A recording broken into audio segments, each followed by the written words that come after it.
Pakistan's largest province, Baluchistan, may not mean much to many people, but among the experts, it's known as a sectarian terrorism hotbed, and some U.S. lawmakers are even calling for its independence. Archie's Chichikan explains the region and its importance. Baluchistan. You may have never heard of it, or maybe caught a glimpse of it in a Hollywood blockbuster, but the place is a hot destination for intelligence services from around the globe. Looking at its location, it's part of Pakistan, bordering Afghanistan and Iran, you may think, well, no surprise, dangerous place. But apart from being a dangerous place, Baluchistan is of big geopolitical importance, where major world powers have interests.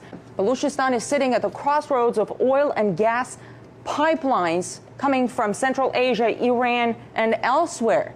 The Iran-Pakistan pipeline, the Turkmenistan-Afghanistan, Pakistan-India pipeline, not to mention that Baluchistan itself has its energy resources. Besides, its Gwadar port, and it's right here, is the access point of Chinese commercial shipping to the Indian Ocean and on to Africa. But all the violence and instability there doesn't make it an easy place for business.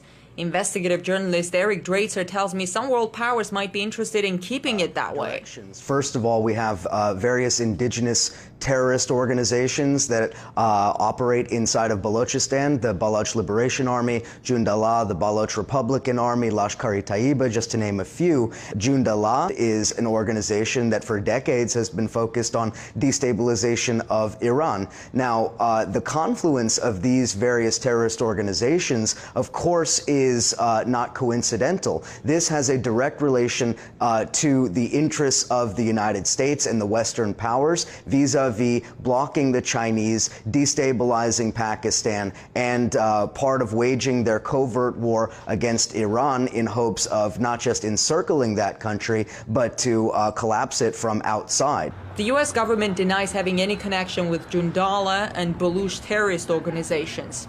Although CIA memos leaked recently say the Israeli Mossad recruited Jundallah members, quote, under the nose of U.S. intelligence officers, end of quote. As far as other terrorist groups, like the Baluch Liberation Front, there are a few people in U.S. Congress who expressed readiness to support the separation of Baluchistan from Pakistan, like Dana Rohrabacher from the House of Representatives Committee on Foreign Affairs.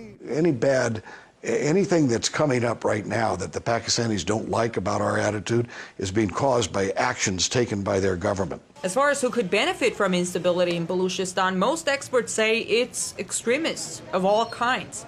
Mainly Al-Qaeda and its affiliates, and as well as the Taliban. They certainly have an interest in maintaining instability. But some also see Baluchistan as a key square on the geopolitical chessboard.